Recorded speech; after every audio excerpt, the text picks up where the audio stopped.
Hello everyone, Tav here. I'm just cutting in before the action to let you know this episode is part of a campaign sponsored by Hatchlings Games, the creators of Cryptid Creeks. Hatchlings Games are an indie studio based in the UK who have made great accessible games that are fun for all ages. You may recognize them from games like Inspirals and Dragon Dowsers. If you're interested in checking out their Kickstarter, you can follow the link on screen or look in the doobly-doo below. We are very excited to play Cryptid Creeks for you today, and I hope you enjoy it just as much as we do. So grab your backpacks, your flashlights, and your definitely not cursed diary, and let's dive into the mysterious world of Cryptid Creeks.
Now, welcome. We are starting our first episode, our actual first episode, because the first one was a setup episode of Welcome to Cryptid Creeks, which is a sponsored stream. The FTC requires that, even though it's probably there, probably behind me somewhere. I have to notify you that this is a sponsored stream because streamers and other content creators are held to way higher standards than, TV shows. I'll get off my soapbox now. Um, this is, in fact, a sponsored stream for Cryptid Creeks, which has gone live. So if you, during the stream, at any point feel like you are interested in getting your hands on a copy of Cryptid Creeks, well, you won't be able to get it just yet, but if you go to tav.yt/cryptid Kickstarter or just to kickstarter.com and search for Cryptid Creeks, you'll be able to get in on, well, if you're listening to this now and not later in a VOD, in the first 48 hours, you can get in on some discounts for early bird pricing. But even without early bird pricing, it's very reasonably priced. I believe £50 for a limited edition, £30 for a hard copy. I definitely have my talking points ready. This is totally something I would do. I am a competent I'm a competent chiller. To be fair, like my rule one for taking sponsorships is I won't take a sponsorship for anything I wouldn't buy and use myself. I have put my money where my mouth is, and I'm getting a limited special edition because it looks so good. It has stickers. And hi, staff. I'm glad to have you around. And so far, it has been great. I do realize, Kai, you already mentioned that we missed one thing. We also missed the pocket tool. So we're going to go over that one as well. I believe we missed the pocket tool and we missed the Auntie Hilda. Aunt Hilda's. Yeah, we missed the connection with Aunt Hilda. And a connection or history your scout may have with a place. So we'll quickly go over those at the start of the session. And I have awarded a brownie point to Kai, which they can use at any time to reroll a die, because I like inspiration mechanics and I will shoehorn them in any system. I, by the way, just double checked. It's £45 for the limited edition if you're early bird, if you're an early bird, and it's £50 for the special edition if you are not. It's £30 for the normal edition if you're an early bird, and £35 if you are not. That is about €36 or €41 for the regular edition, and about 59 and 59 and €53 for the special edition. I only can tell you that because Kickstarter automatically converts it to euros. If you want to know what that is uh, in USA units or whatever your local currency is, you'll have to go to the site, which you can find over there and over there and over there. Tav, can you do me a favor? Yes. Can you say early bird just one more time? Because on your accent, it's so good. Early bird. Thank you. What? I'm feeling slightly self-conscious now. No, I meant it. It's good. I was like, oh, early bird. You said like 3 times, and I was like, ah, yes. Please. Accents. Anyway, enough waffling from me. Some waffling from the players. So let me first introduce you to.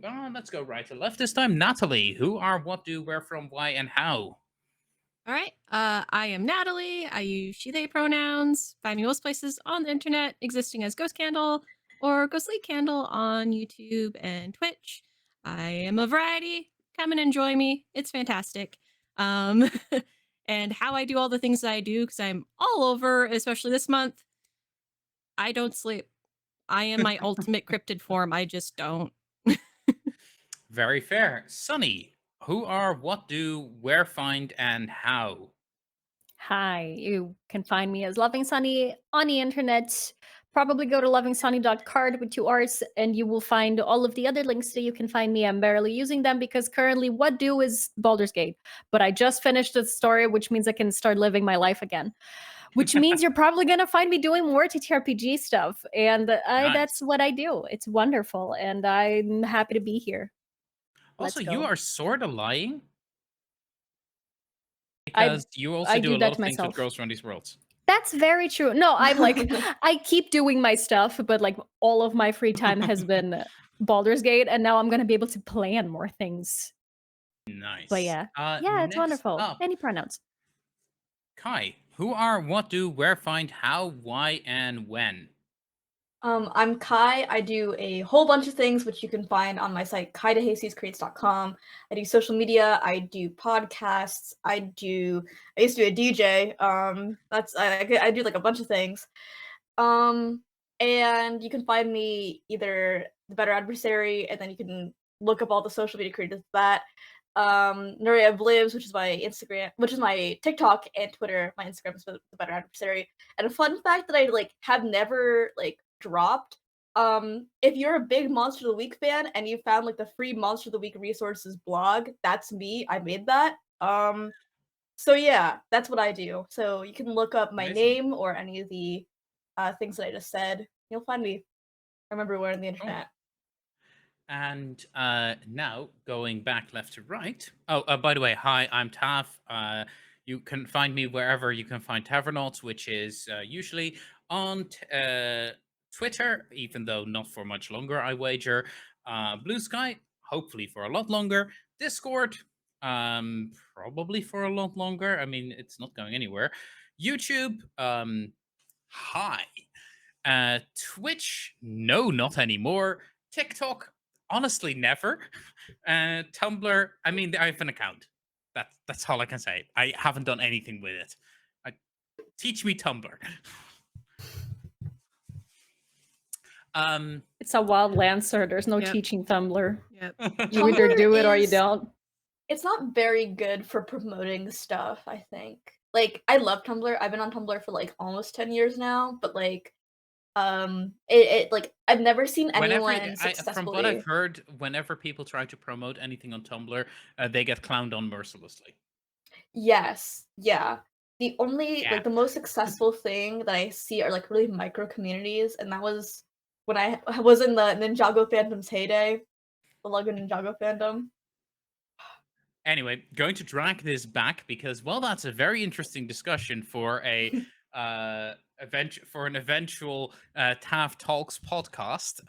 Because I need to achieve the true form of any, the final form of any white guy, which is having a podcast. My opinions are important and they need to be heard. This was fun, y'all. Bye. It was great being here. I'm sorry. Just, gotta go. Anyway. No, don't go, please. Terranot. I would honestly be very hurt if you left. I know. I'm amazing. But we should actually, without further ado, begin. When we last left off, we had established the town of Halcyon Hollow within the Cryptid Creeks,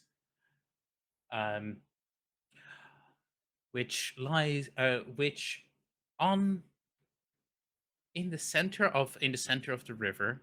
There's a little island, and on that island, there is a small cave that leads into your boathouse, or well, your clubhouse, as you are the River Scouts. And as you, River Scouts, start making your way out into the probably evening, it's probably around 10 p.m.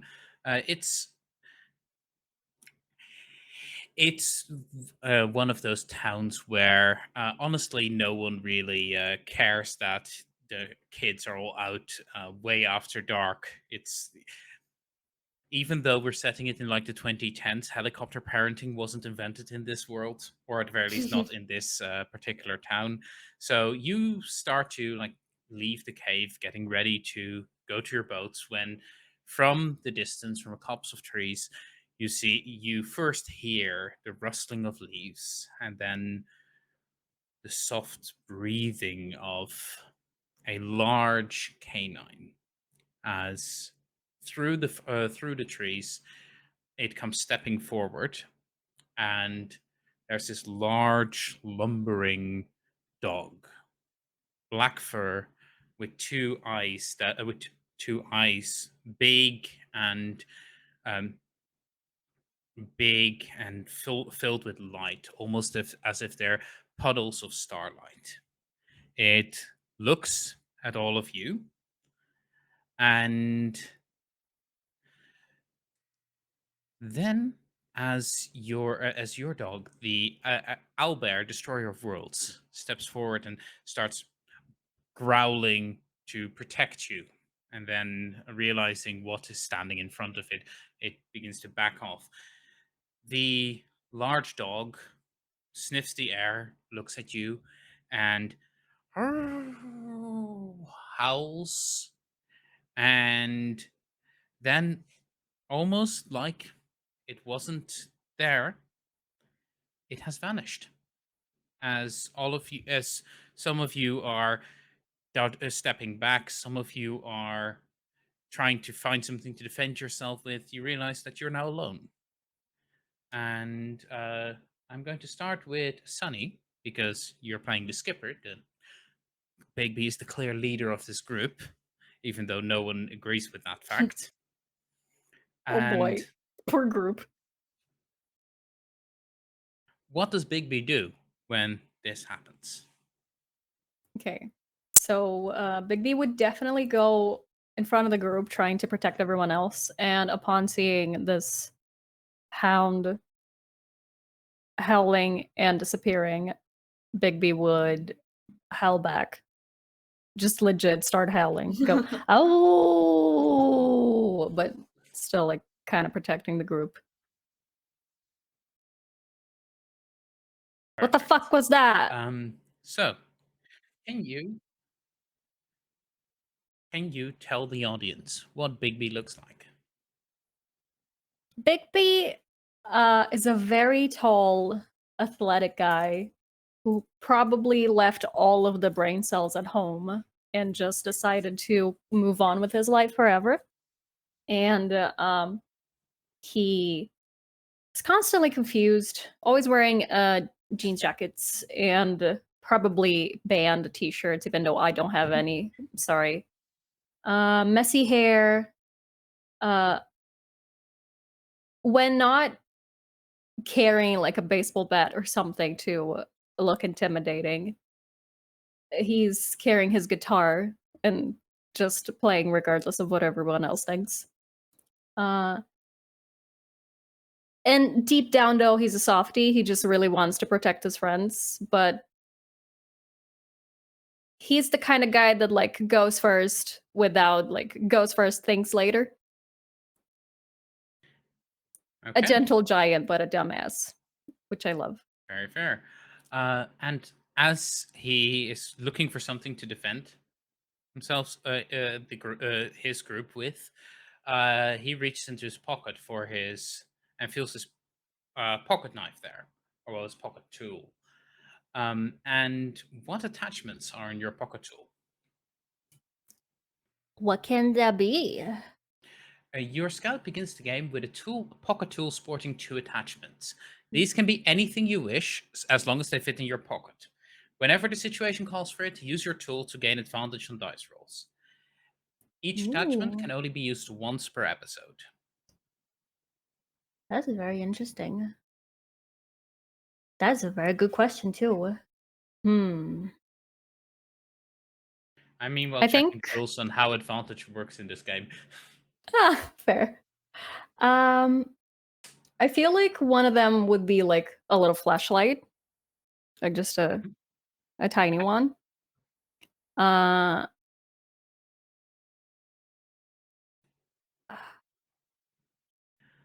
what's the? I don't know what those are called, or if it makes sense at all. Those like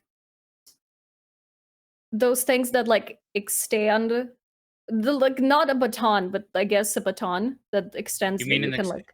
an extendable baton? Yeah, is that thing? That Yeah, is a that's the thing. closest word.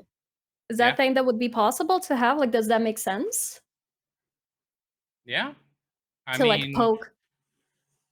I would say like it's more similar especially now that you're saying to poke. I'd say it's more like similar to like an old one of those old antennas that you can just Yeah. pull out really long, and it's like it makes like a thin metal stick that you can use to poke things with and that you can use to Mm-hmm. point at things, that Yeah. kind of I stuff. feel like something like that Yep. would make sense. And a little flashlight, which it would probably, now that I know I have a flashlight, use to like see, like look around and Okay. stuff. Yeah, as you're looking around, you don't see anything.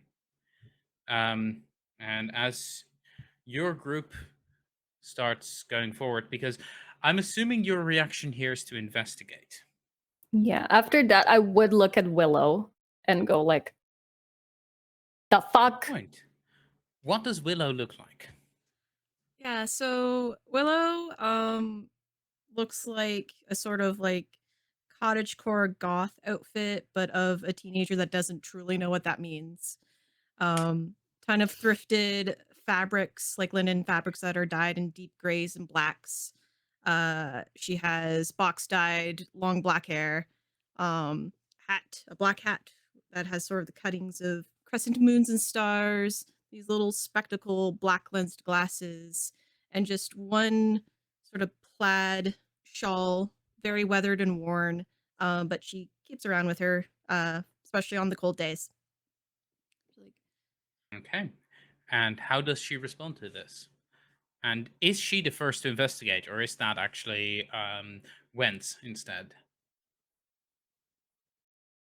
I feel I like don't think it's Wentz. no, I feel I'll like say Willow's trying to scamper for like a sketchbook or a phone to get a photograph or something. She's like, oh, damn, I really want to go, and she's stepping forward. Okay. So I'm actually calling this the first move. Um and it feels actually like an either a scout move or an eerie move. I'll call it a scout move. Let's just show off how that system works. So for a scout move, you describe what concerns you most if you fail, and then roll using the appropriate strength. I think what would concern you most here if you fail is just you don't find out what's going on. Yeah, I want to keep up with this creature. Yeah, that is very fair. I am going to say that this is an attune action because you are trying to figure something out about the magical nature of things. All right. So it'll be 2d6, and my attune is a +2.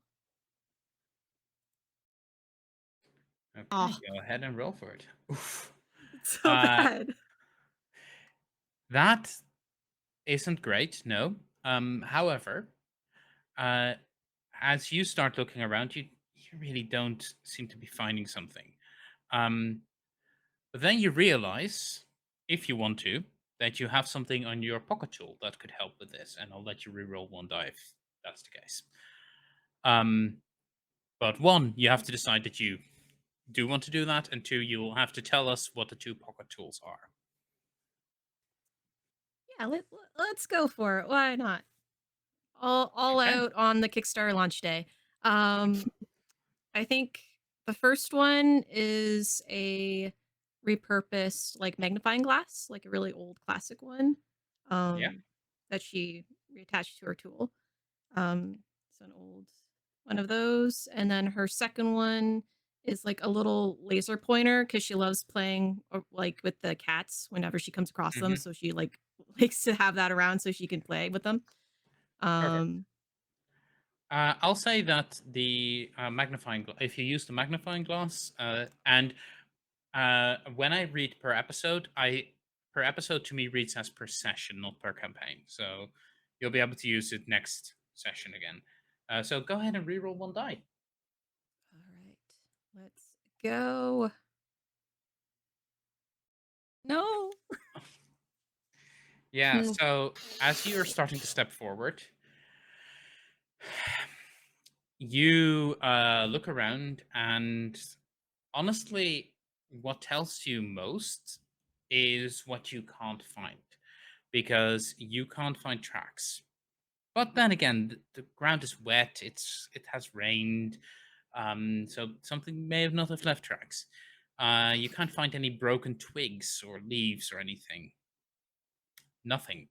There, with such a big creature there and the rustling sounds that you heard, something should have been disturbed, but nothing is.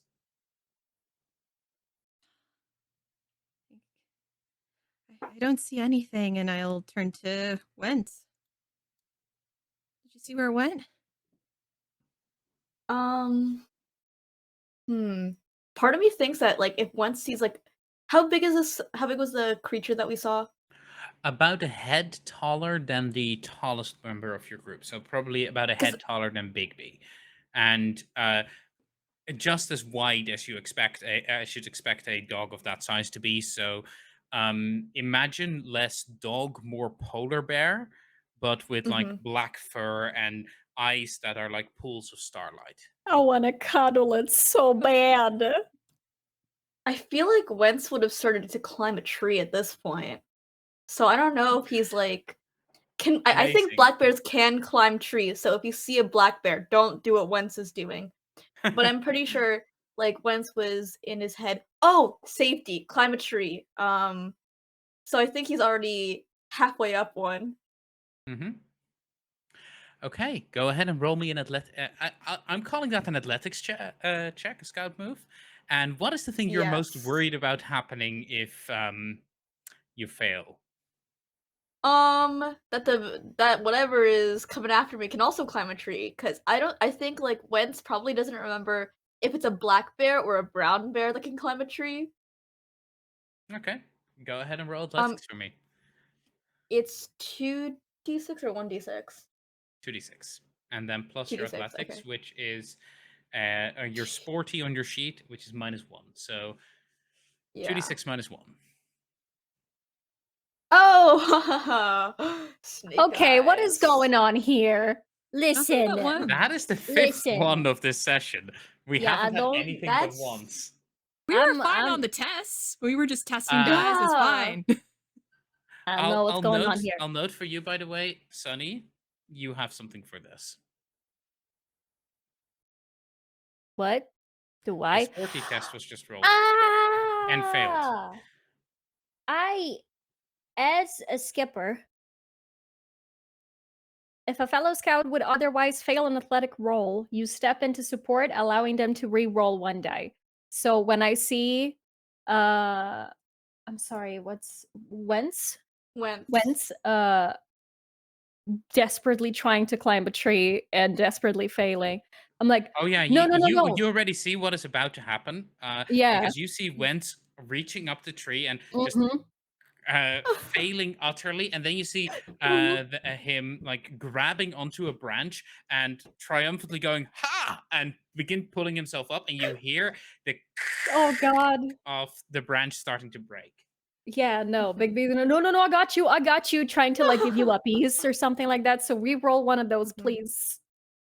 Mhm. Okay. Please. Keep in mind that you also have a brownie point to use if you want I do have a brownie point. I don't want to use it this early in the game, though. to. Okay, so that's a 3 So out of Okay. 1 letter. makes So- 4 minus 1 makes a 3, which is still you're still going to fail.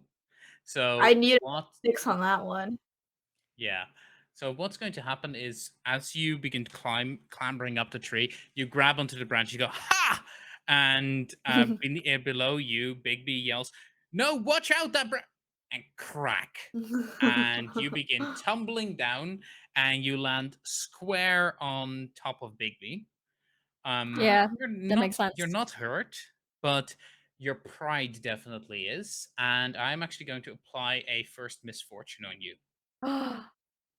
Big B's like, oh, you Um, okay? No, yeah, it's gone, by the way. It's fine. You okay? I'm fine. Oh, Okay. am I fine? Well, I'm double checking how misfortunes work again, but because I'm applying one on you, and so I should probably know how it works when I apply it.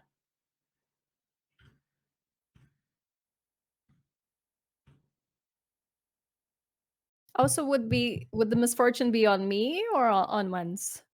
They On fell on Wens. top of me. Wens Oh, was the one okay. who failed. Okay, fair. Okay. So it Misfortunes. is. Misfortunes are placed on your scout following negative outcomes in the fiction, and cause players to roll with disadvantage. Misfortunes can be removed using badges, the crew move, or by returning to the clubhouse. And if I recall correctly, the way misfortunes work, yeah, they're like an attachment to your. They're an attachment to something. So you roll with disadvantage on that thing, based on my reading and based on my knowledge of PBTA games. So I'm going to attach a misfortune to your sporty stat, and I'm going to call that one lack of confidence. Yeah, that's fair. Similar to PBTA games, I know some of them. Wait, this is not a PBTA game. This is Carved from Brindlewood. I mean, but I was wondering it still has a lot of PBTA tones to it as well. elements. Yeah, definitely, which is why I like got it mixed up. Is when you fail a roll, do you gain experience or is that something No. else? No, their XP is more handled through questions similar to Fortune in the Dark. Okay. We'll get to XP at the end of the session, don't you worry. Yes. But yeah, so you collapse into a pile on the floor and on the forest floor, and you get up, pick some sticks and leaves out of your hair, and you all look around you, and the air is still. And given that all of you know that all of you have been in the woods before many times, the air is never still. There's always something going on. But now it's deadly quiet. And as you start to, well, there's nothing to find here. So you're beginning to make your way back to the river and then starting to get into your boats to go back to the village.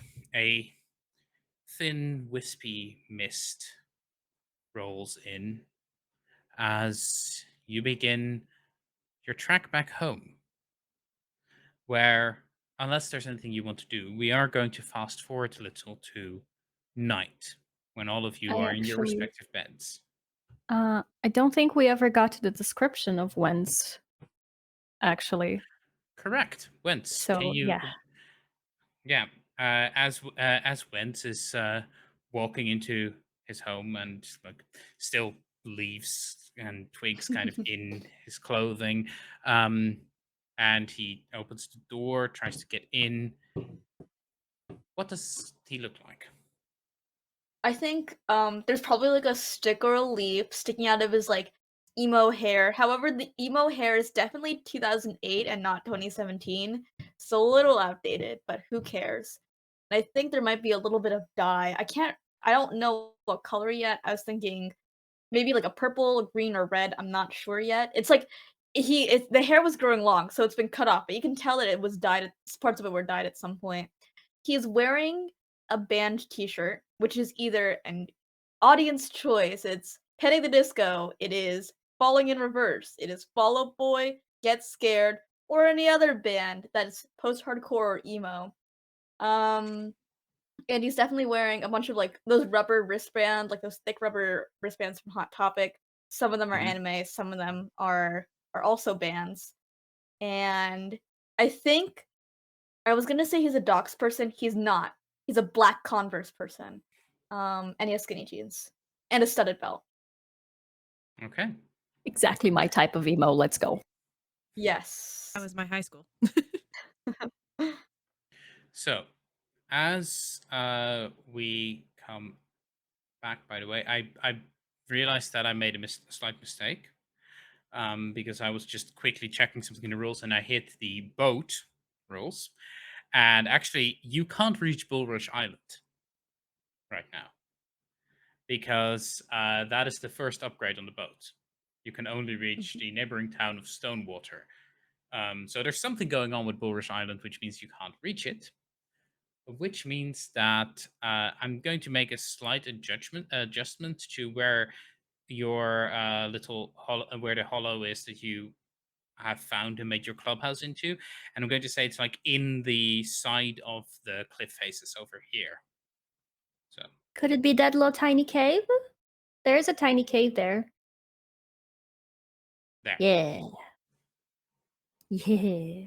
Excellent. Um, so that's where you've been sailing down from, and then I think this copse of trees is where you saw whatever that thing was.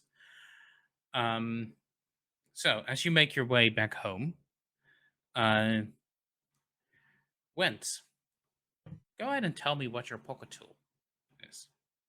Pocket tool. I had so much time to think about it, and suddenly I've forgotten every tool that could be possibly put into like a I mean, thing. if you want to I be sneaky and roguey, you could go for like lockpicks. Oh, I think maybe I'll say like it's a knife, but not like a super sharp knife that could be used for hurting, but a knife that can be used definitely like for lockpicking. It's one of those blunt knives that's been used like way too often and has never been Yes. properly sharpened. It's been like used to wedge apart rocks, and you Mhm. found a cool rock, and yeah, perfect. Wentz Um, does not know how to sharpen a knife, so that is why it is like that. Oh, I and don't what's think the other any of tool? us do.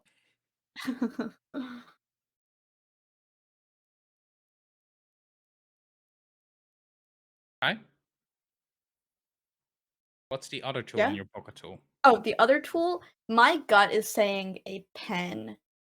Like that's what because I feel like he's the type of person to scribble stuff on his arms like big wolf thing in woods.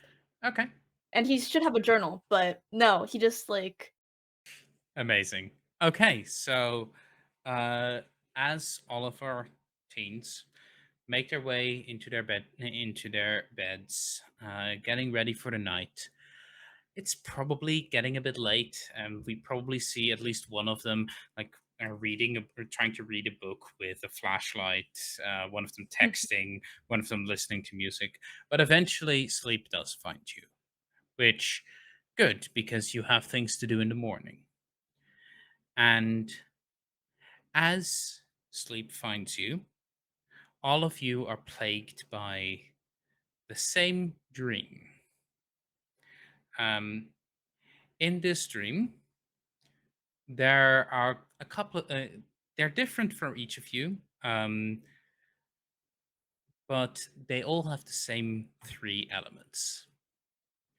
You see a man, you think, maybe? At least they seem tall, and from their build, they seem to be wearing some form of suit. But their back is turned to you, and they're just too far away and slightly out of focus. But opposite that man, standing defiantly with a large black creature with eyes like puddles of starlight. Behind her, you see someone you do recognize. You see Aunt Hilda standing opposed to this creature. And it is now when I'm going to ask each of you, tell me what connection you have to Aunt Hilda. And I'll start with Natalie again. All right. I feel like Aunt Hilda was probably the first one to introduce Willow to sort of like Wiccan elements or like tarot cards, um, more tapping into like that natural magics of the world. Where at the time maybe she didn't quite believe in it, and then as everything goes on, she started to believe in it more.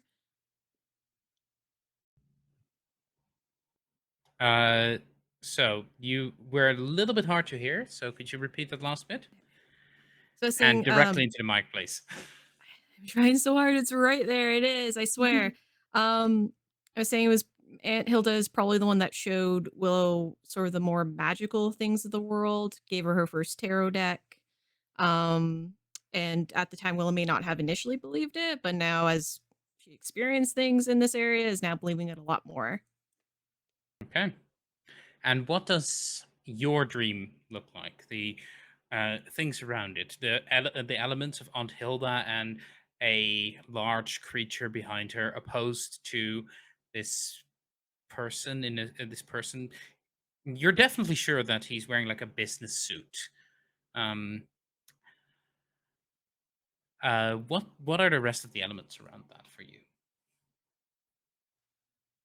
I think I see in my dream, my vision, um, like spindly. It almost seems like birch trees, but like they're blackened. Um, Aunt Hilda is wearing a very bright, almost silver brooch that looks like a dragonfly. And I noticed just the slightest flash of a burgundy handkerchief in the front suit pocket on the shadowy man. Okay. And you, as we move into the ending of your dream, Sunny, what is your core memory with Hilda, and why? What does the dream look like for you? I think Hilda was the one that encouraged Big B to have issues with authority. Like introduced to a bunch of like punk bands and stuff like that, go like, yeah, fuck the system, stick it to the person and all that stuff. And yeah, probably like Please tell me lots of he like, has a "This Machine Kills Fascists" sticker oh on his yeah. guitar. Well, of course he does. He has a whole bunch of very, very Rage Against the Machine, literally and non-literally stuff. Perfect. And so Big B sees Hilda like this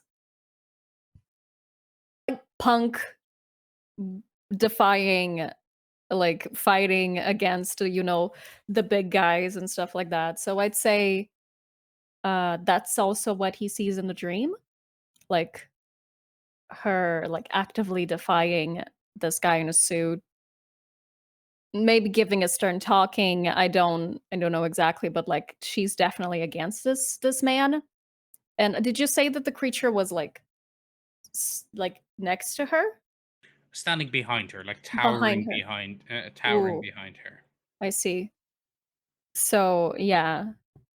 Yeah, the creature would be like growling and looking menacingly at the man while Hilda is like in position, like in an aggressive position, going against this guy, Okay. I would say. And then finally, Kai, what is your core memory with Aunt Hilda? And uh, what does the dream seem like for Wentz? I feel like I think I hope this is not adding too much backstory to Aunt Hilda, but I feel like when I heard Aunt, it reminded me about how some groups of people of color, and this includes Filipinos, will just call anyone Aunt Every old person regardless. aunt, or every old Yeah, person aunt. and I think Wentz thought he was actually related to Aunt Hilda until he was about 5, and then he realized, oh, she's not actually my aunt. She's just like my parents' friend from like college or something. And I think the core memory is like her being there on the earliest birthday party he can remember, which is probably about like 3 or 4. And Amazing. I think that's when he was gifted his first iPod or whatever it was that he would have had. I don't remember the years. And his parents were like, "This is too young for a kid." But she was like, "It's fine." And it was fine, mostly. It probably was Um one of those. Actually, you are all teens, and it's somewhere in the 2010s. So you mhm. would be born like end of the 90s, beginning of the 2000s. Going back into my 90s kid energy here, it'd either be one of those old MP3 players that are shaped like this earbuds case, Mhm. or it would be a Discman. I think it's one of the old MP3 players because I remember me having one when I was a kid, and that makes me nostalgic. And I think the dream is like, the dreams where you're at your house, but when you think about it, that's not your house. Like, but you The pretended it clock was for the ticks sake of the dream. weirdly.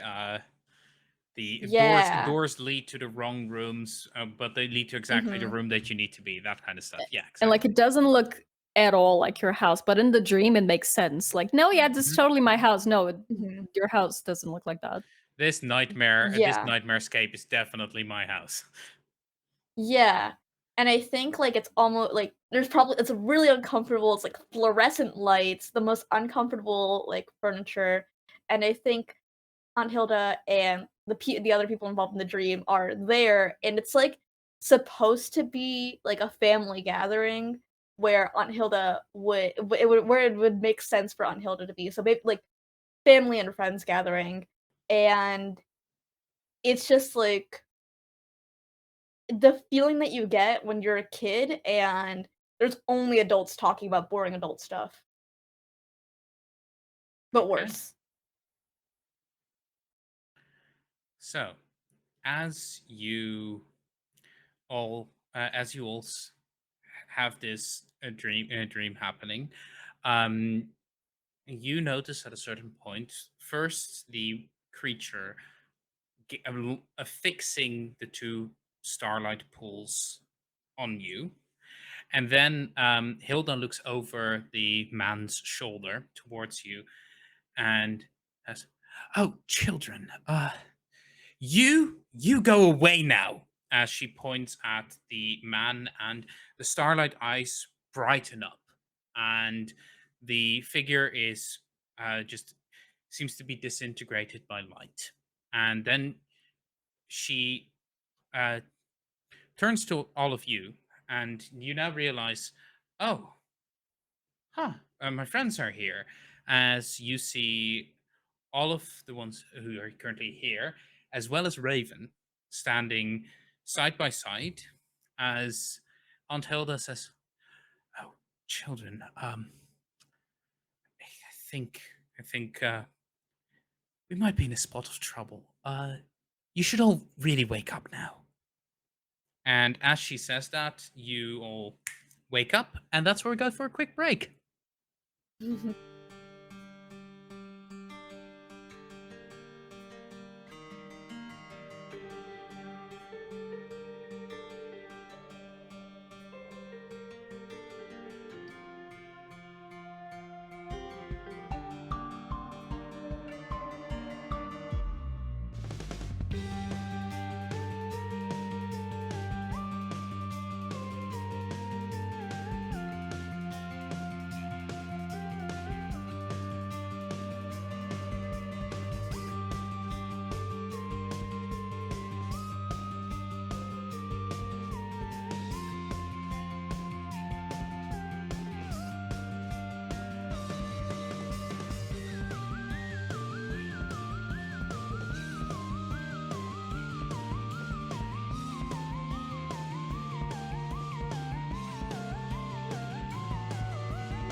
So as we return, our teens all wake up from a fitful slumber. With the last thing you remember, Aunt Hilda saying, "Oh dear, kids, I think it's time for you all to wake up." And you all find yourselves in your beds, probably sheets soaked with sweat, as sunlight is peeking in through your window, and it is actually kind of time to get up. I think Bigby would immediately text to Willow, not even a good morning or anything, just like, "Hey Willow, are dreams real?" Willow, Is it a group chat? you have literally just woken up at the same moment that ping comes in. Yes, Did you put it? dreams are real. As I'm just like one-eyed, blurry, just like, ugh. Like, what kind of question is that? Like, Everybody dreams. I think we're fucked then. Yeah. I'll get, like, leaves the phone, goes to eat breakfast. Like, not a single brain cell. Leaves the phone as well. Oh yeah. Well, like, Okay, I'm so gonna can go brush my teeth. I am going to say that this wasn't a group chat, and I would like to know what everyone's responses to this is. As Bigby just says that, and then afterwards you start sending messages, and the messages just keep getting one tick received, one tick received, one tick received, one tick received. Wentz posts the emoji of the two big red question marks. In like half an hour, you'll get an answer or something, maybe. We'll see how long it takes to eat breakfast. And what does Willow do in the meantime? Because Willow and Wentz, you are still in the same group chat. Yeah, Willow just in the text is just like, WTF, wilted flower. I guess we all must have had the same dream then? Question mark. What dream did you have? Because I don't know, like I had a weird dream, but I'm not gonna assume that we all had the same dream. Did Unless it you had the- involve Aunt Hilda talking to us and we were there? Yeah. Pensive Okay. emoji. All right, we should get Bigby because he'd be the last one to meet us. So let's just go to his house when we're done. Yeah. I think Oh, Wentz will probably try to call Bigby, but obviously not picked up. I think Bigby has like 5 missed calls from Wentz. That is a normal thing.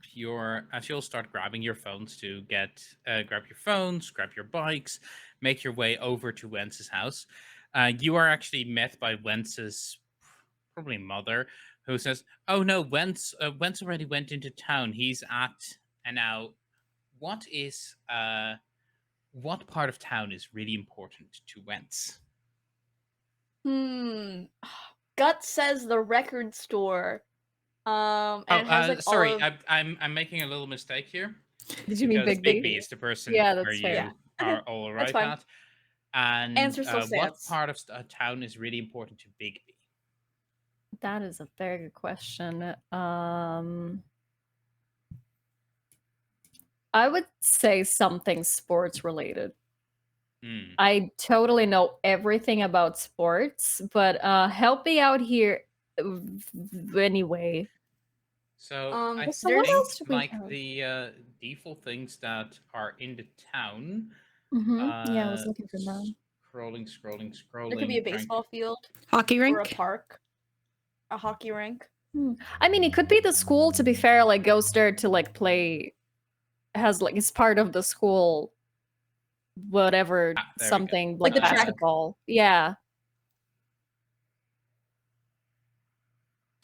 Sorry, I'm just trying to find the things. Okay, so every town has a clubhouse, harbor, diner, library, school, hospital, police station, and town hall. That's my What school. it could be is that you're like at the gym court of the school, Yeah. where like you're currently there with Coach Maury, Maury. No first name, no first name or no last name. All of you just know him by Coach Maury or Coach M if you're being a one of those terrible jocks. Coach M, gotcha. As you come cycling up, you see Coach Maury and Coach Maury probably helping Big B with some training. They them, by the way, for Coach Maury, as he's they're like a you know those people who clearly used to be like incredibly athletic, and but like they're middle aged now. They've let themselves go a little, but they clearly used to be an athlete. They were a And legend in their time. Like, yeah, I'm going yeah. to say that Coach Maury was a like a pretty big ice hockey player before they settled down in town, and they're just helping you probably with not ice hockey. I think with like your you have a baseball bat, which they're helping you with like getting Yeah. with your I swing. can change to like regular hockey. I don't know if that's a thing that exists. Is hockey just always on ice? No, there's field hockey, but that's traditionally a girls' sport in America. I see. It's also traditionally not really a sport that is played that much in the US, if I recall correctly. It's played in most high schools. There, like, I think a lot of high schools will have a field hockey team, and it's usually a girls' team. In my, I live in, I went to high school in the Northeast Pennsylvania, so I'm only providing what I know about there. There was no ice hockey team, mostly because like that's a lot of resources. The winter sports are usually like swimming, basketball, indoor sports.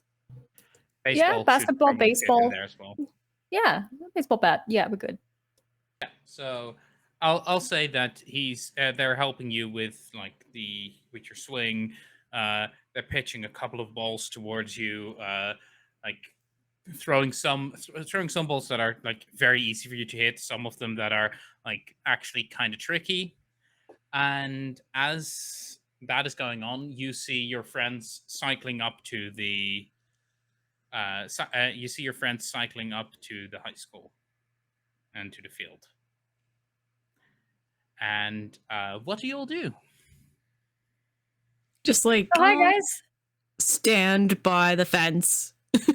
Yes, we'll wave probably, but like I don't Hold know. out This is phone. like Go yeah, running. Like, in- hey guys, what's up? Are you doing something like important right now, or is it like? Oh no, just Coach M. We're doing some training. Wait, Oh, why? well. Have you checked your phone? I've tried to call you 5 times. I Oh, don't know about Willow. okay. Maybe I didn't more. do that because I'm wearing my stuff. Oh shit! I forgot it at home. I'm so sorry. What's going on? What did I miss? You were the one Um, that texted us first. Yeah. You said, "Oh, The everything's dream. yeah, the bad." dream. Wait, did y'all have the dream too? Yeah. Oh, that makes it Yeah. easier. Yeah, what the hell was that with No, I don't think it makes it easier. I don't think it's normal for 3 teens to suddenly have the same dream. I assume it was spooky. Yeah, like, Was your dream also spooky? I mean, Auntie was like giving that guy like hell. That's pretty cool. You know, just doing her thing. But yeah, that I mean, that dog seemed to be on her side. I is that good news? Because that was kind of creepy. Not gonna lie. yeah. It looks like the thing we saw last night too. But Yeah, right. Those eyes. yeah. Willow, do you know about like dream interpretations? Do you know anything about like what it means with like when things are in your dream? I know when you see people that you know that has very important significance. And like she's trying to enter that like I know this stuff very, very well, but she is still a teenager that doesn't understand what the words are supposed to be about. Well, does anyone have like on Hilda's phone? Should we like give her a call? Does she even have a phone? Because she was like, "Fuck off! I don't like people anymore," and just left. So I don't know Does if she she have a phone? has. Tav, does she have a phone and can we FaceTime her? Yeah. Or Can we like, "Hi, auntie"? So, no. okay, that's fair. She lives on Bulrush Island. She hasn't. The last time you actually saw her, the way she told it, people tried to give her like one of those Nokias, those indestructible Nokias, for her birthday, Yeah. and Brooks. she brought it with her on to Bulrush Island, and somehow it broke. Oh, oh, How could that be? it keeps No. happening. And people offered to get it fixed, but she was very adamant that no, it'll just break again. No, Um, no, don't worry about it. It's just too much work. Mysteriously, it was cut in half with a very clean blade. Who knows? Really weird. Really weird how that works. Yeah. It had some slobber marks, teeth marks. So like we don't Um, know, we cannot reach her like that. no. And Bulrush Island is currently locked off for all of you.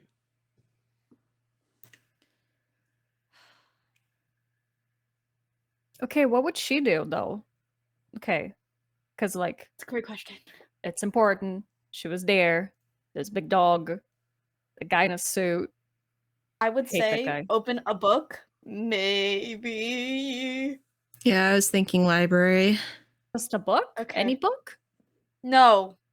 Oh, Okay, I'm thinking book about dreams. I I'm was gonna gonna say let Coach know that I'm going off. Yeah, we got a Mm. school project. Yeah. yeah. I was gonna say book Yeah, about man in suit, but I think that's just called American Psycho. I don't think that's very Hmm. helpful. as you walk up to Coach M, they go like, "Oh yeah, go with your friends. Friends are important. Friends are important. Your swing is fine.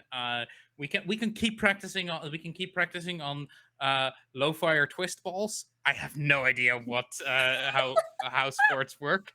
I do. Yeah, no, you're totally right, Coach. Thank you. But I yeah. honestly, I don't think anyone throws these anymore. So keep it up, sport."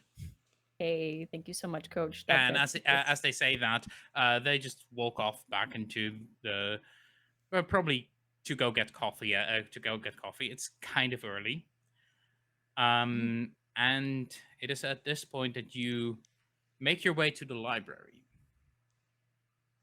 where you find the librarian.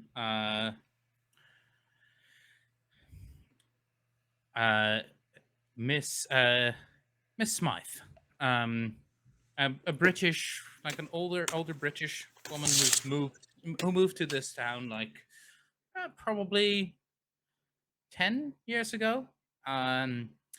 Moved ostensibly to retire, but when the library found itself without a librarian, it so happened that she was a librarian back in England. So she was more than happy to help out. But right now, as she's at the library, she seems a bit frazzled. She's walking through the bookshelves and muttering something under her breath about damn kids, putting books back in the wrong places.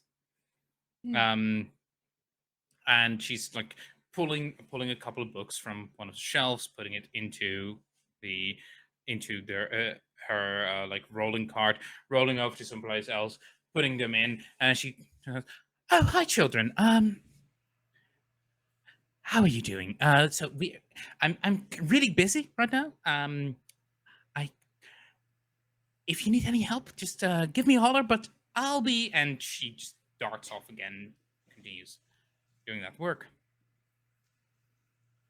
All right. Good morning. Do you think we can find the? Yeah. Oh, do you think we can find the books that we want around, or do we want to ask her? Well, we can check the New Age section first, see if there's anything there.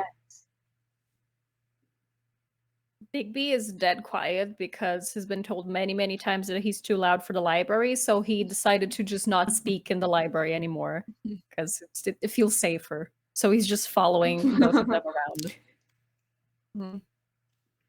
Well, need, like, I think to Wentz reach is actually help, following just- Willow. So Willow, because Wentz is like, this is Willow stuff. So we're following Willow to the New Age section. Okay.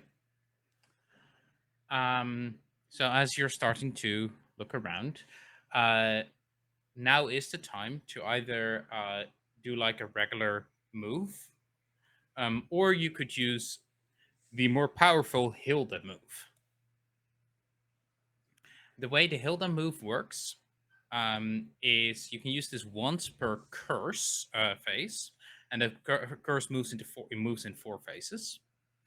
Once per curse phase, you can decide to succeed, 12 plus, and you tell a story of how you tell a story that starts with, "Do you remember Aunt Hilda's story?" And then gather the crew. You use your imagination to describe how your current situation echoes an event from one of Hilda's tales. This doesn't have to be a story you heard during gameplay, but something you create together. At a minimum, you must provide the following information. 1. What similar situation did Hilda face with the curse of 1962? And 2. How did Hilda overcome that situation? And you are currently, even though your characters don't know it yet, in the first phase of the curse.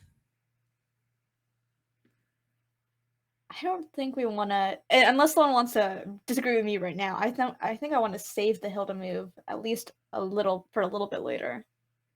How will the phases work? Like, would it be like once per episode? Would it be like, well, like technically phases can move anyway, so phases can move quickly, phases can move slowly. It could happen that we're like, we'll change phases at the end of the day, at the end of the session, or it could happen that this phase doesn't change until like next session, and the next session we'll have 2 phase changes rapidly. But for now, you are in the first phase, and that's all you know.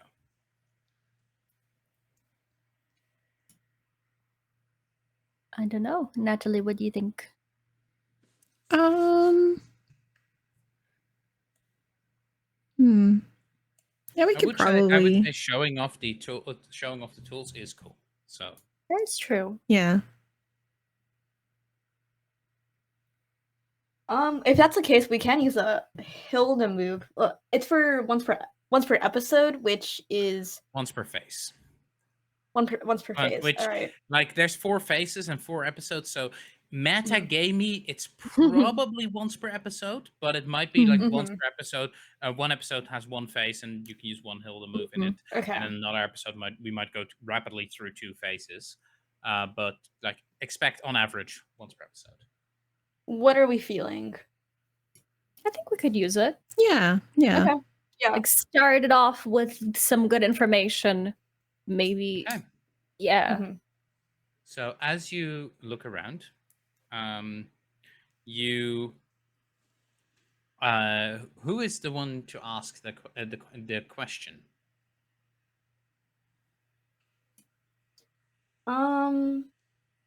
Wentz can ask it. I think it might make a little more sense for Willow to ask it. It depends on like how we feel about Yeah. this scenario going. I think a way that it could happen is Willow is searching through the books, getting slowly more frustrated, and then Wentz Wentz or even Bigby goes like, "Oh, Oh, remember Aunt Hilda's story?"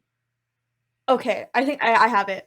So we have Willow looking through books, trying to find the New Age stuff, and Wentz is in over his head. He can't tell the difference between incense and like sage and smudging and whatever. He can't tell the difference between any of that, so he's not even bothering.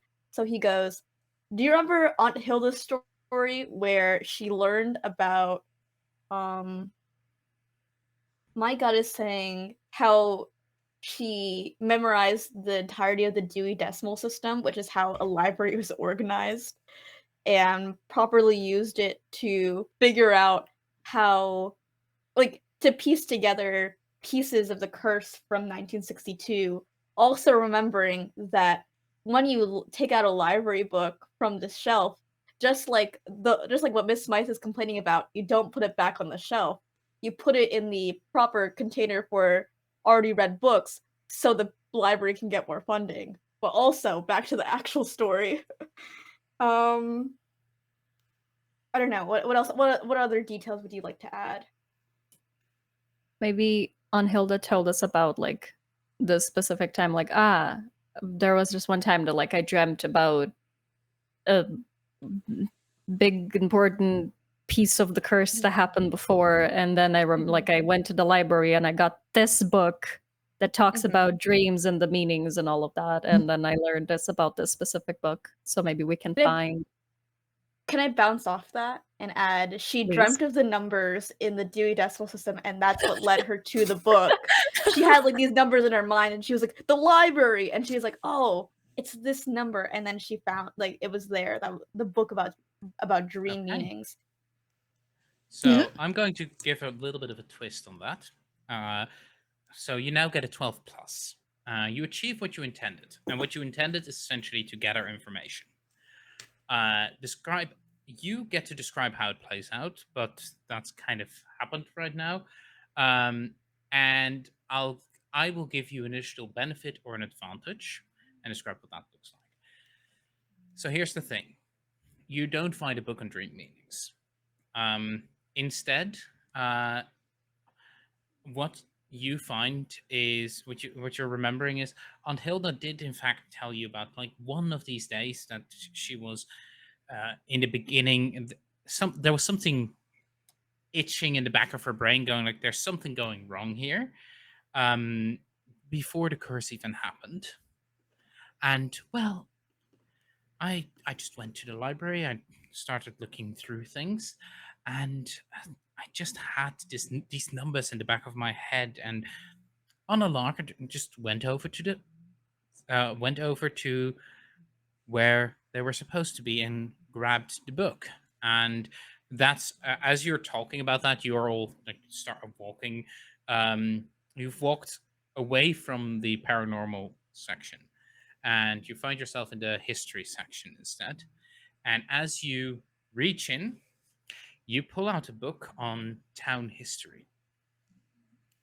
It's an old, well, even in the 60s, it would have been an old tome that's probably never seen use before.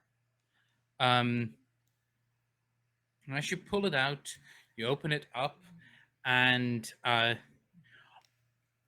all that you read, you're beginning to like page through it, see all these old, almost yellowing photos of like old buildings in the town, um, until you move over to one more page, and there's old ink. Like someone has scribbled something on there with like an old ink pen. Or well, someone scribbled something on there with a new ink pen in the 60s, and it's been incredibly old. And you see Aunt Hilda's handwriting, as there is like a picture of a almost shadowy man wearing a suit, the same one you remember from your dream, standing at what seems to be like a town gathering, probably in like the late 19th century, so the 1800s, and uh, he's standing there looking on as someone is standing on a soapbox giving a speech. The subtitle of the thing is the election of Mayor Little, and that one rings a bell because the current mayor is also called Mayor Little. Um, but there's this circle drawn around the back of the head of that man with a bit of text next to it, as it says, um,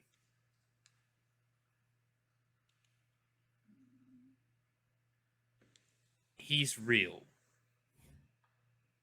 And the additional benefit that you're going to get is actually like a little, it's not going to manifest itself right now, but as you're carrying this book with you, you realize that there's a whole bunch of pages where Aunt Hilda has written down something.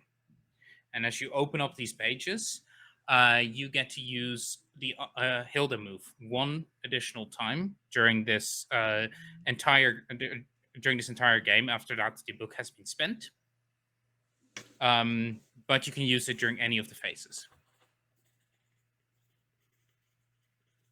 Woo! Okay. That's fun.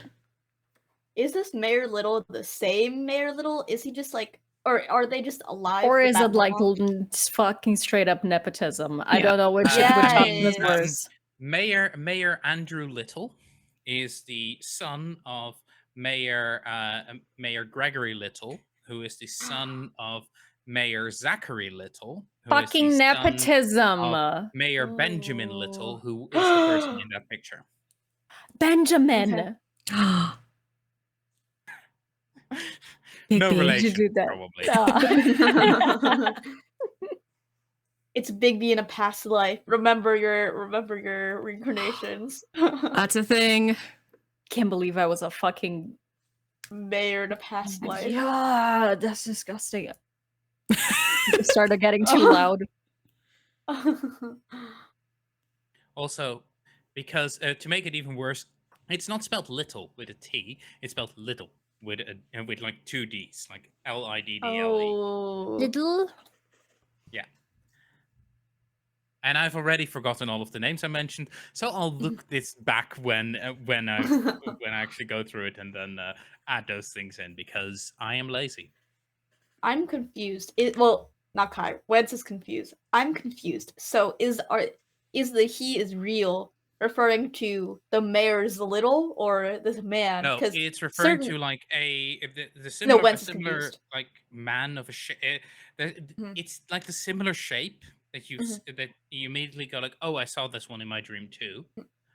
And what you're now remembering is that Aunt Hilda did tell you that she didn't at first believe her dreams.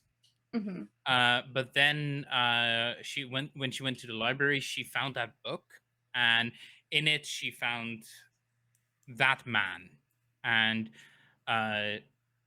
she would have actually called him the peddler, and that's all you know right now. well, he is real probably refers to this guy, peddler. referring to the peddler, because I don't think anyone needs any confirmation that the mayor's little are real. Yeah, and the Also, peddler's the one there's- that's outlined. There's also a Yes, circle Oh, around okay. the peddler, so yes. Also, as Be you really look at that weird. photo, you know how those old like first photographs were like had like those ghostly apparitions in it because if you move it just even so slightly, yeah, this picture has like a bunch of shadows coming off of it. And that is what you find for now. And I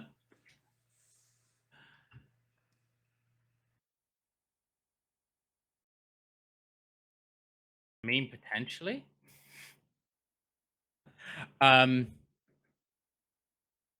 No clue has been discovered yet, Steph.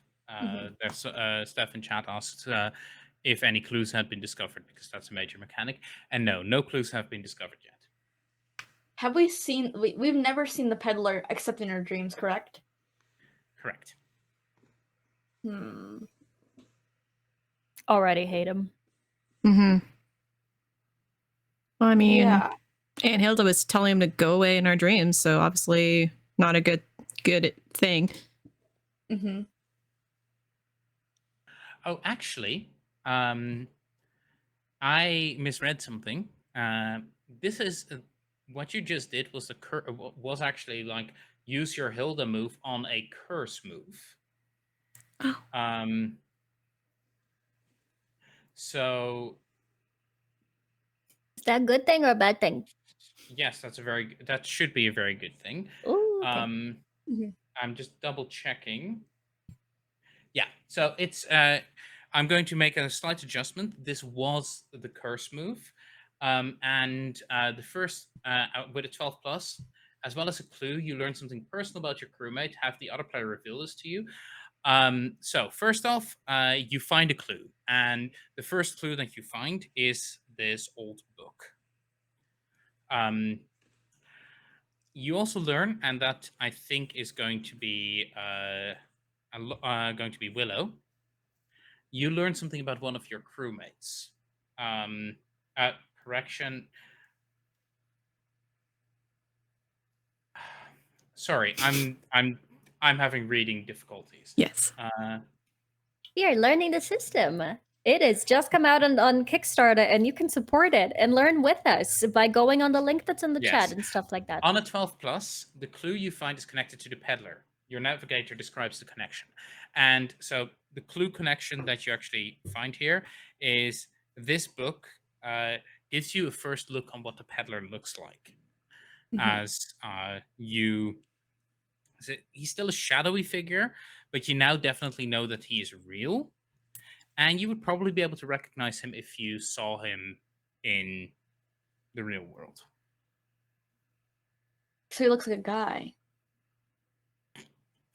Wearing He's a guy. an old old tweed style suit, slightly beaten up, fairly nondescript features otherwise, except for the fact that he's lanky. He towers out over the rest. He towers out by like a head at least over the rest of the crowd as he's looking at the mayor's election. So you would say he's like a slender man? Thank you. Please. Perhaps. Please. I was like, oh, I'm trying so hard. And that's how you win the game. Woo! That's it, guys. It's That's so our great having show. you here. Support Cryptid Creeks Kickstarter. Let's go. We won. It was so great having you here. Please stay tuned for when Tavernaut comes back. Tavernaut is back, and everything's okay now. Amazing. So yes, that's what you find for now. Is there a mayoral campaign going on right now? I just want to let's clear that out of the way. That's a good question. Is there? No. Okay, good. The mayor. Well, here's the thing. The mayor has been mayor for 16 years, shall we say, after his father retired. He was elected without any opposition. And now every time, officially, like every 4 years, the mayor runs for re-election, and election is probably going to come up in like 2 more years, but no one actually, and no one actually ever runs against the Littles. The Littles are the mayors of this town. Yeah, I have big issues with their family. Like, their son hates me. It's very strange. I mean, Jimmy Little is going to be the next mayor in town, and he's Aw. definitely lording it over. Yeah, He's like no, the I heir wanna punch him apparent to the already. mayoral. I tried, so I have to control myself because they told me I need to stop punching people at school. Mhm. Or else you're off the team. Yeah, I need to, secure my baseball future Yes, your athletic scholarship. because that's the To a only way I'm good gonna get to school. college. Yeah, that's the only way you're gonna get out of this town. This is very. Fuck the Littles though. Like, it's like that guy is like so full of himself. He's so entitled. I'm getting loud again. Sorry. I hope he has nothing to do with this curse. That would be kind of awful. But I don't like how the mayor is attached to this. I think it's Yeah, weird. like, did they make a deal or something so they can have like power Eternal for all mayoral? generations thereon? It's also really weird if he's like, you have a deal with like a mysterious being called the peddler, and you just ask to be a mayor of a town, and the And rest of your like. at this point, Miss Smythe comes around the corner, face slightly red, as she goes, "Have you been? You were at the paranormal section, weren't you? Have you been messing with the books? They're all out of order again. You kids are nothing but trouble. You have to leave." She points. That's why Aunt Hilda told us the towards the door. story of. That's why Aunt Hilda told us the story of putting books in the correct slot, or putting books in the correct library, like. There's a warning or return you get kicked slot. out. Yeah. How do you react to this? Because she's standing there, and if you're just going to be discussing amongst yourselves, she's going to get angry. Can we check a book out before we head out, please? Thank you. I have my library card.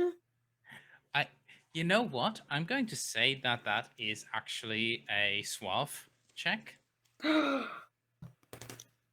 Okay.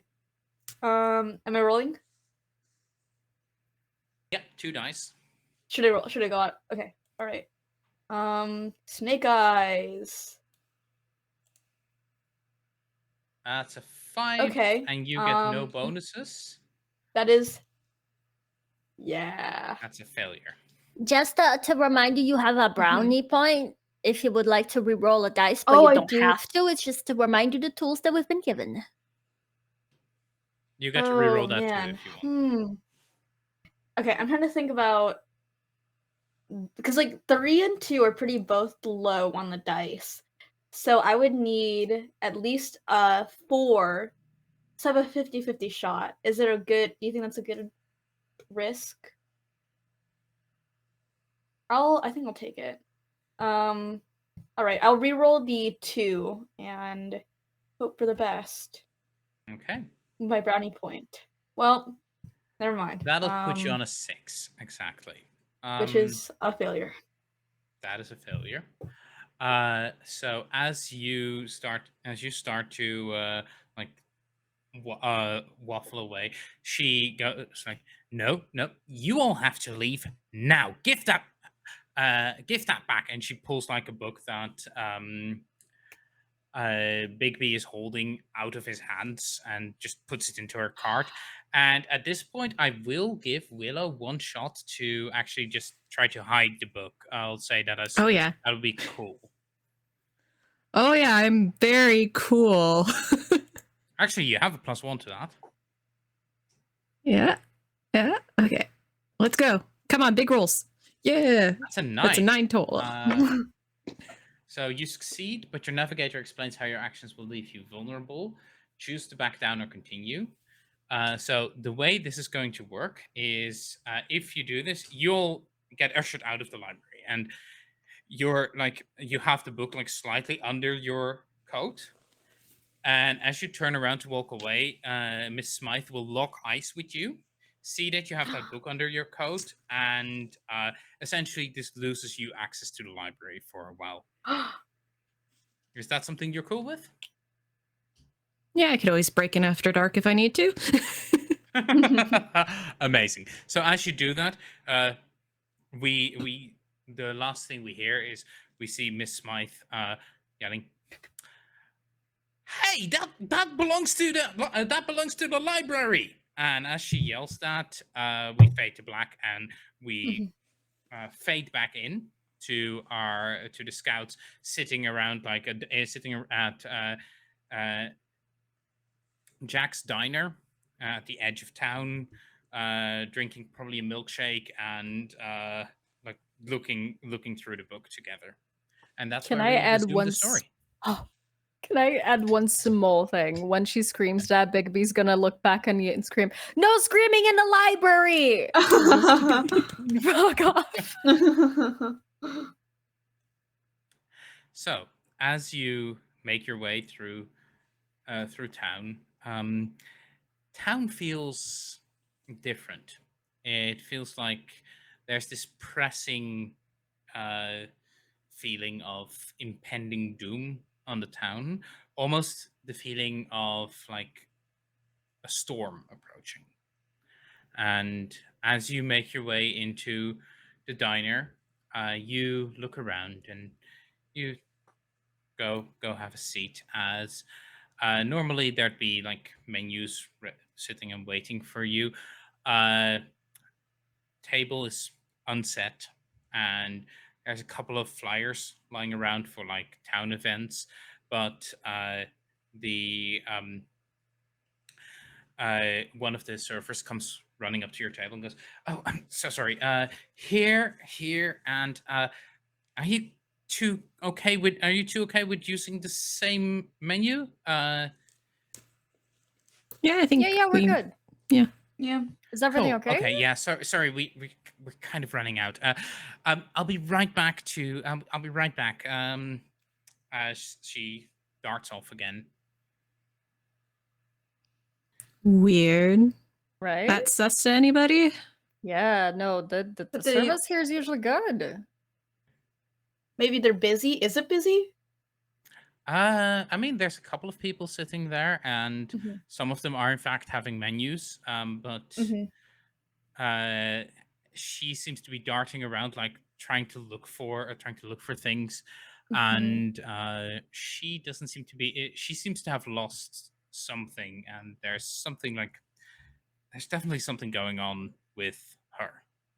I feel like it was a And prank. Or by the way, something. the They stole, her like, a there menu. is Jill, the daughter of Jack of Jack's Diner. I think it might have Jack been and a Jill prank where Tavernot? someone. Jack and Jill Tavernot?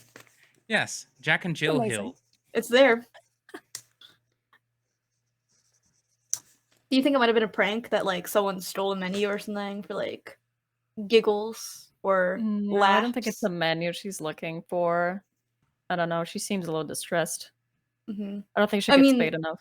Oh, We had to share menus, so maybe someone stole one, or maybe something strange is afoot. I don't know. It doesn't seem like a very funny prank to like steal a menu. Yeah, what are you gonna do with it? tried the recipes at home. Try like I to make this type of burger here. There's the ingredients. I mean, I wouldn't, but yeah. Should we? I don't know. Should I offer to help her? She looks so distressed. Let's ask when she brings us a thing and see if she'll like allow us to help or something. I don't know. Maybe it's like a job thing that we can't like intrude on, but like Yeah. be nice to your server. Yeah. Yeah. So Yeah. as you're talking, she comes back to you and goes, "Oh, so sorry about that. What will it be?" As she just has a notepad out and is ready to write down your orders. A chocolate milkshake with the sweetest syrup that you have. Also, Jill, what's going on? What did something wrong? Oh,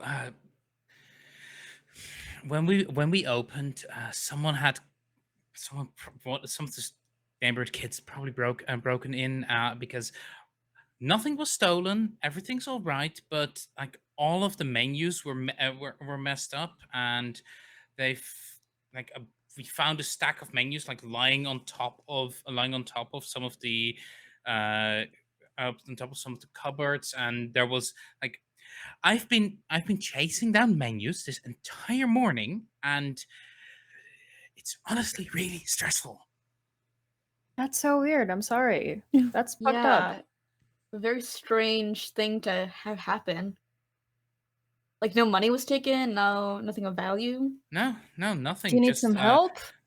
I Do you want me to mean, reach high places? Oh, Yeah, we can make a scavenger hunt of it. Yes, scavenger hunt.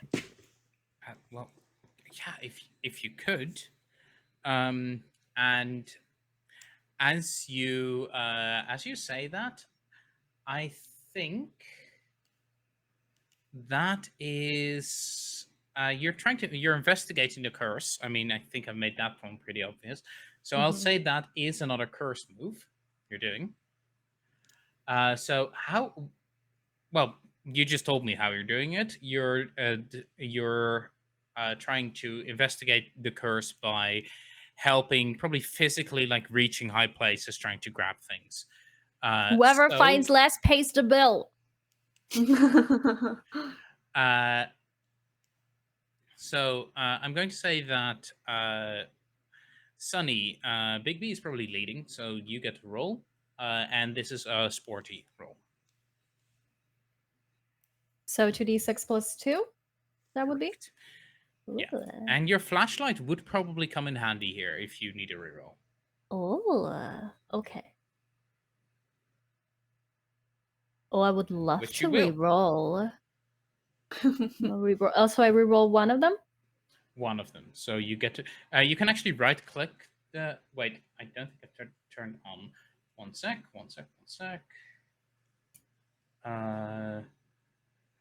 Oh, if you click a die, it should reroll. Reroll, but I think it's going to reroll both of them. Okay, so a 5 and a... Wait. A 5 and a 4? 5 and a 3. I see a 5 and a 1. No, but that's the I was supposed to Oh. reroll one of them. Yeah. So I rerolled the So 1. let's go with 5 and a 3. So 8 plus your 2 makes for 10. Okay. Ooh. So on a curse move, a 10, you find a clue. The Navigator describes what you uncover. And right. So what you find is you reach up to one of the rafters, you pull yourself up, you shine up with the flashlight, and you go, oh, there, and pull like a stack of menus, as well as what seems like a brochure for like the local pest control agency that has this big picture of a mouse on it. And you pull that up, put that away in your pocket, as you don't know it yet, but you just found it. Awesome. I think just scored me some extra points on the scavenger hunt. Just saying. And you found like an entire stack of the menus. Yay! Oh, Jill's gonna be so happy. And as you go back down to Jill, oh, wait, where were they? This is all of the rest of them. All up there. Like very up- hidden. Why would they? This just has to be Jimmy. As she turns around and walks. Fucking off, Jimmy, am I right? and then God. then comes back with your order and goes like, it's on the house. Thank you so much for helping. Oh my God! Thank you. Thank you. I Nice, hope thank the you. rest of your shift goes smoothly now. I hope so too. As she walks away, and you find yourself sitting, looking at the book. Bigby probably having that flyer like as a trophy. Look what I found! Bonus. We're still gonna tip her, right? Oh, yeah. Still gonna give a tip. Massively, yeah. We're gonna give like the full order's worth Yeah. of tip, basically. Yeah. But yeah, But pull on. what'd you get? It's a very big rat. Yeah, it's a flyer with like a large picture of a mouse or a rat on it. Um, that the one thing that you immediately note is you know those stereotypical flyer, those stereotypical like mouse cartoons of like a mouse holding a big block of cheese. This is actually a mouse with a bandit mask on, and where it would have been holding a big block of cheese, that's actually been ripped off. Someone this stole his isn't cheese. normal. It's been ripped off cleanly. Is this like it's a wait? So it's a flyer for a pest control company? Pest control, I think. Did I Yeah. hear? Is this a company that we recognize? Yeah, it's a local company. Mhm. Dave Ratbuster. Dave's Ratbusters. Dave's Ratbusters. Dave's And Ratbusters. it has this very cheesy line on it, like if there's mice in your neighborhood, who you gonna call? Does the mice have like a no symbol, like the red Yes. circle with the Well, no, not that mouse itself, but there's there's one of those no circles with like a rat poking out of amazing. it. Do you think Mr. Ratbuster has been here messing with the menus, or is it like I feel like It's gotta be fucking Jimmy. Yeah. Like, I'm with Jill. That was fucking Jimmy. Mm-hmm. But But why? It's just like first of all, what is up with these like what's up with this male lineage and why is he doing this? Is there like does this flyer look like old? Is it new? Like It's what's new. the It's like it's like brand new. yeah, it's like probably dropped off there like a few days ago. The flyer itself seems, aside from the fact that like a piece of it has been torn out, and like if you look at it closely, you can't even see tear marks. It's like that part just never was there, like it was a misprint or something like that. As you look at that one, the rest of the flyer seems completely normal. Do you think we should go check out Dave? Or nah? I mean, might as well, cause like, why? I'm just so confused about what Jimmy like. What is this a prank by Jimmy to like advertise Dave's Ratbusters? Like that's Nah, I think Jimmy would just like want to fuck with Jill. Just fuck with the working class, Never had to work a day in his life. Doesn't know what those the mayors. It isn't even Jimmy. It's Mark. It's Mark and Wilbert, who are just. It's Mark and Wilbert who are like his toadies. Yeah, the guys. Mhm. Yeah, they're the ones doing the fucking around, and yeah, because everyone he's not else gonna is get his happy enough hands to find- dirty. He just does the bossing around. He couldn't get his like pretty little manicured hand dirty. Also, manicuring is very good. By the way, Sunny speaking, this is very okay. Everyone should do it. Yes. But yeah, fuck the rich specifically. But I don't think he would do it for like Rich. Dave. Never cared about a person in his life. I think he's just doing it for the fucks of it. But I don't know. Maybe we should ask Jimmy like what's his thing, or I don't know. I feel like Jimmy would lie. I don't know why I suggest that. I don't trust that guy. But what I've run out of thinking juice. So whatever you two decide to do, I got Let's see if we can snag another one of Dave's flyers. See what is supposed to be the missing information. Oh, yeah. Oh, I like that. And then if So- we can't figure it out, we can ask Dave about this flyer then. Yeah. Okay. So as you make your way into town, and you find like the notice board on the town, and it looks fairly normal, just standard things. And there is one of those flyers of Dave's Ratbusters, and yeah, all you can tell is that that mouse on that one is holding like a big block of cheese.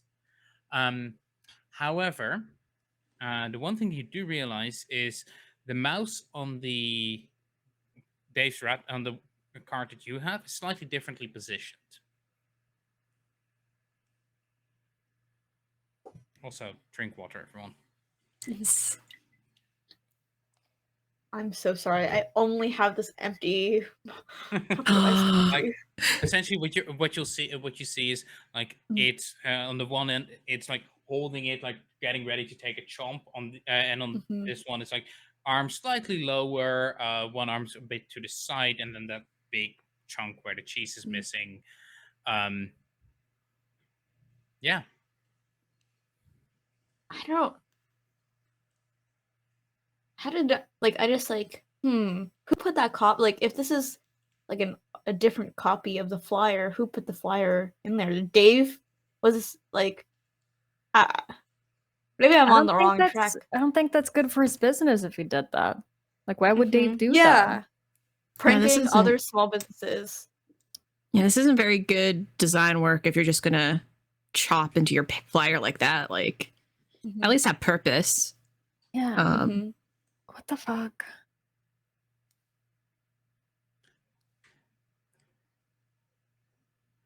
Willow, what do you like? Do you think this is like just a printing thing? Do you think that there's like some spoopy whoopy No, going there's on? something weird. Maybe possibly something eerie. Mhm. I'm gonna try and Wink, use wink, nudge, my nudge. badge. As we all have our Ooh. badges. Badge. My badge for being a cryptic compass.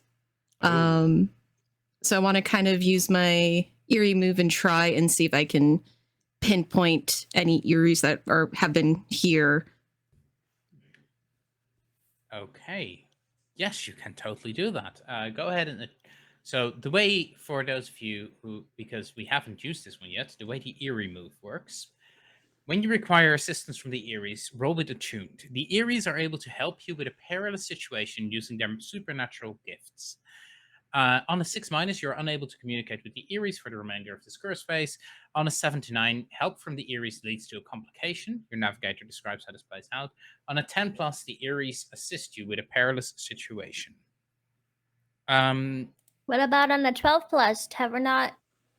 It's on the other page. Oh, it's on the other page. On the 12+, Yeah. eeries assist with a perilous situation, and the next time you take a misfortune, you ignore it. Your navigator describes how the eeries prevent this negative outcome. And yeah, go ahead and roll for that. And you're at a +3 now. Yeah, let's go. Woo! Okay, 9 + 3, making for a 12. Yeah. So, as you look around, the thing is, you didn't really ask for anything for the eeries to help with. Instead, you asked, "Are there any eeries around that I can find?"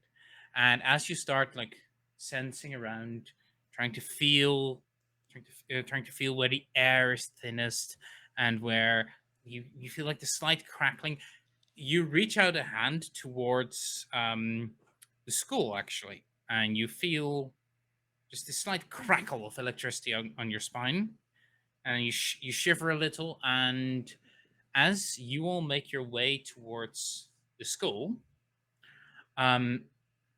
what you see is inside. As you like are walking up, you look into the classroom, and once again in this classroom, it looks like all of the books have been like moved around, and some of them have been thrown out of the library, of the shelves. Definitely some vandalism had happened here. But then, Willow, you see a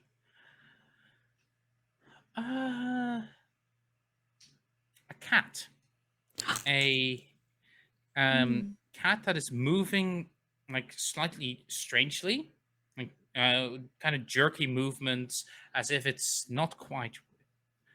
And what you first thought was like a whitish gray cat with like black stripes, you realize is definitely a whitish gray cat, but as it skitters away, it seems to be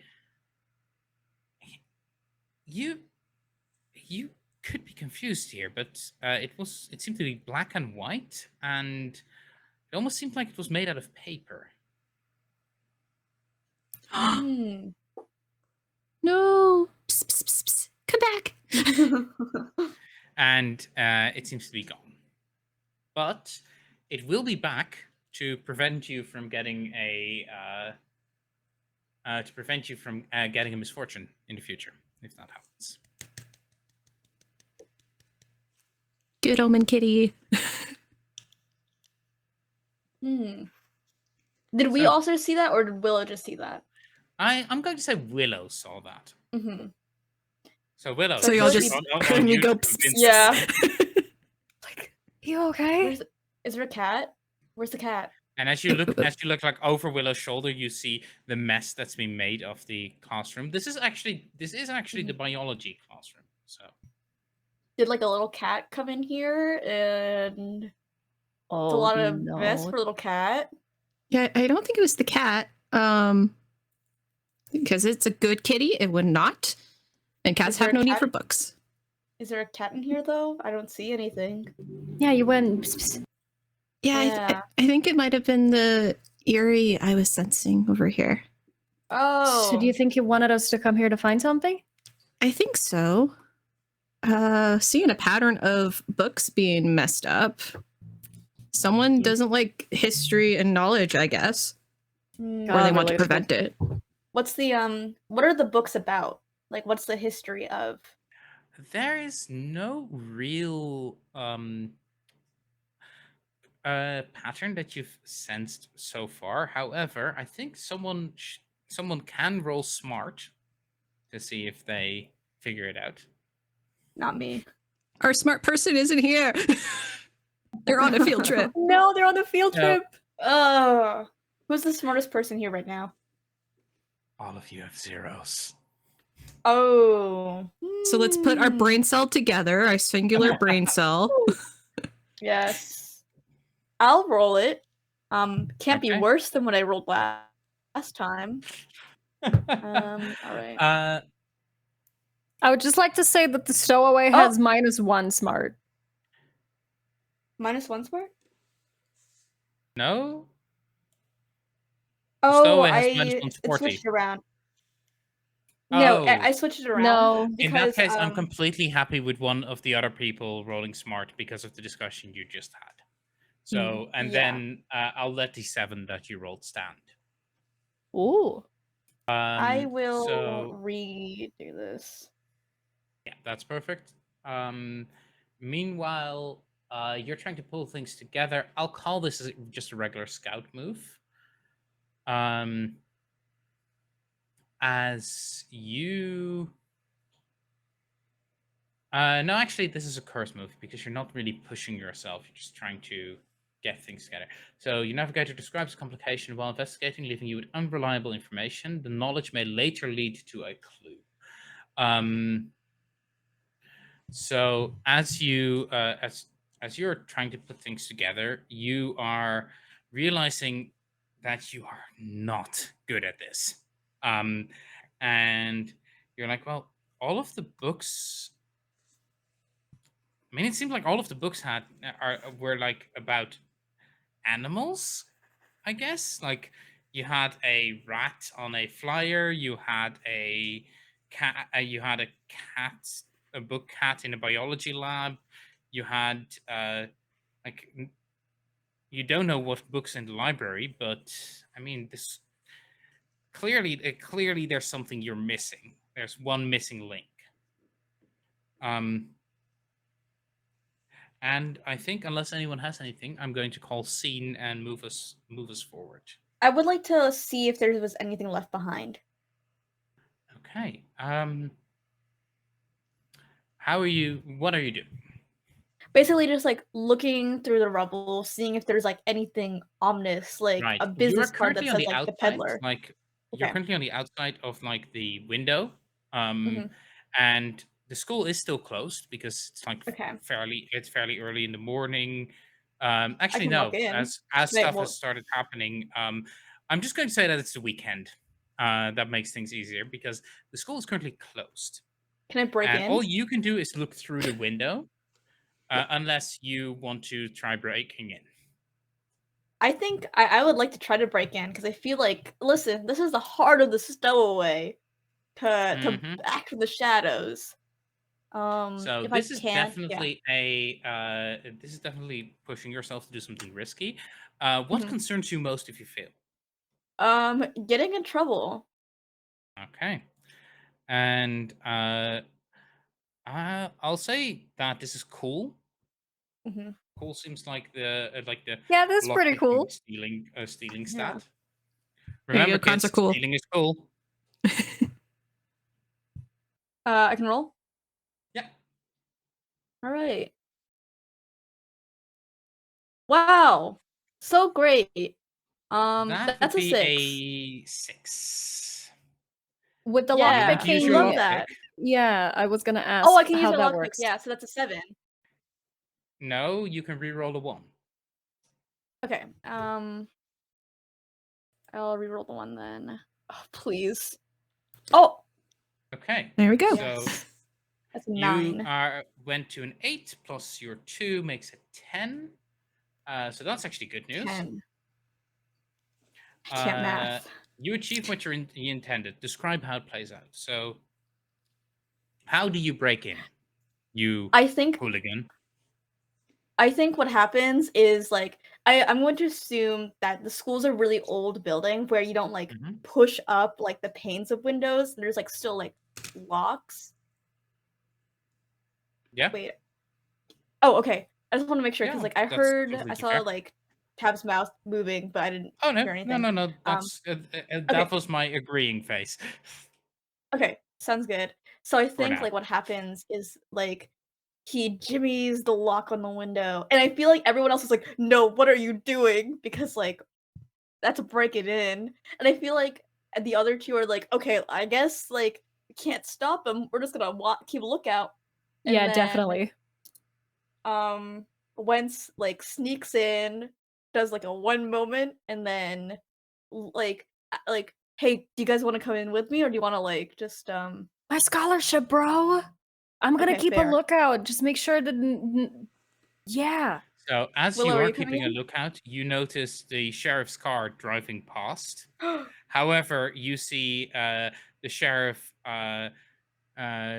O'Flanagan, as he's driving past. Just you can't see this from the distance, but you know based on the powdered sugar on his uniform and the fact that he currently is that he's currently driving with one hand and holding a donut, holding a bear claw with the other hand.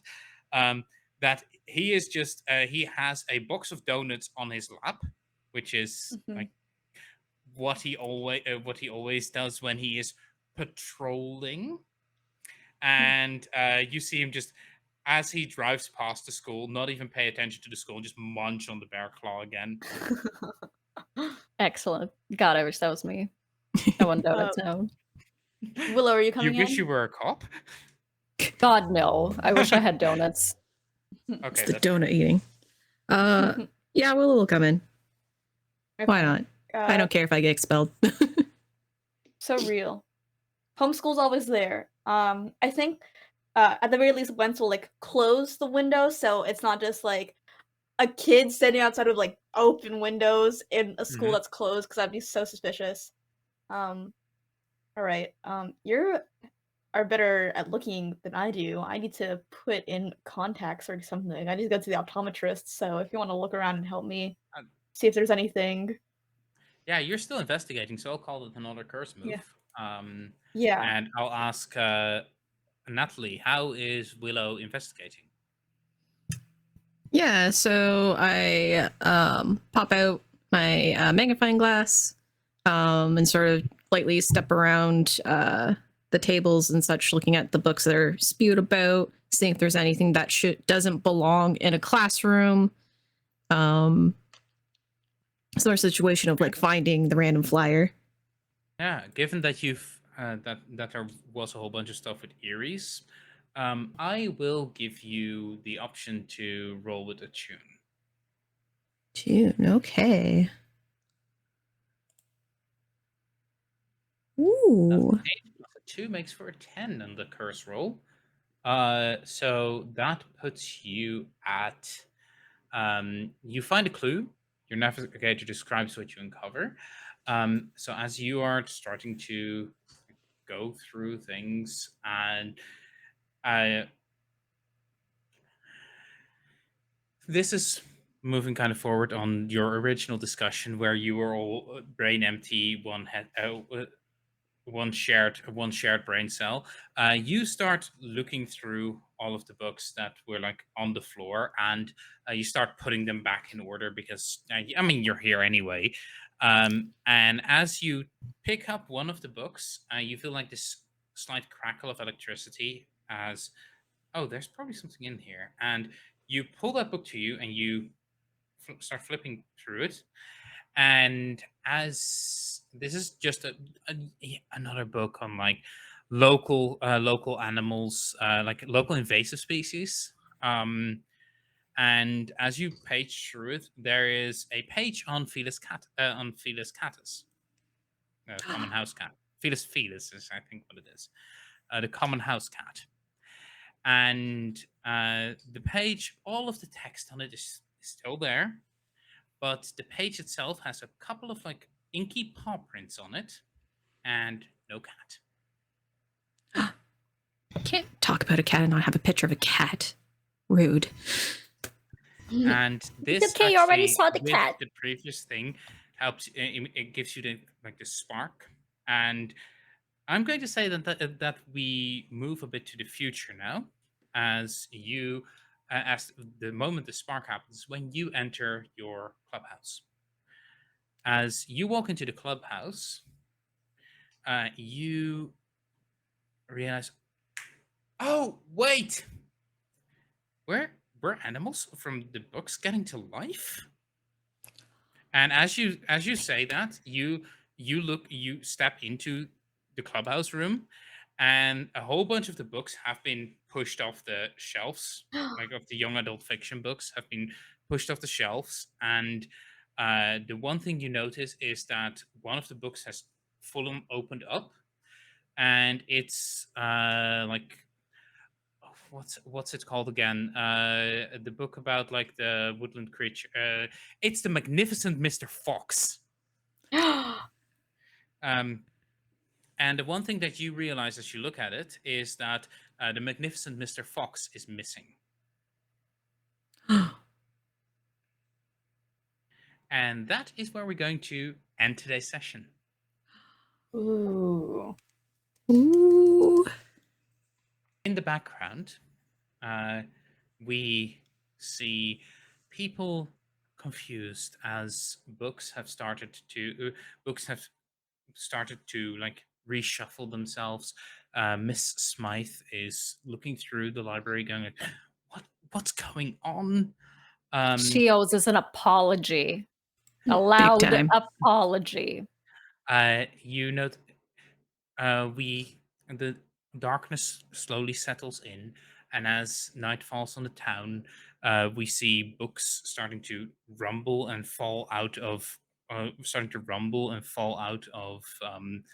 bookshelves, and then we see one very big book rumbling, fall out, and the pages fall open, and we see just the slightest of movement of like a river that is pictured in that book as letters start to reform themselves around it and fade to black.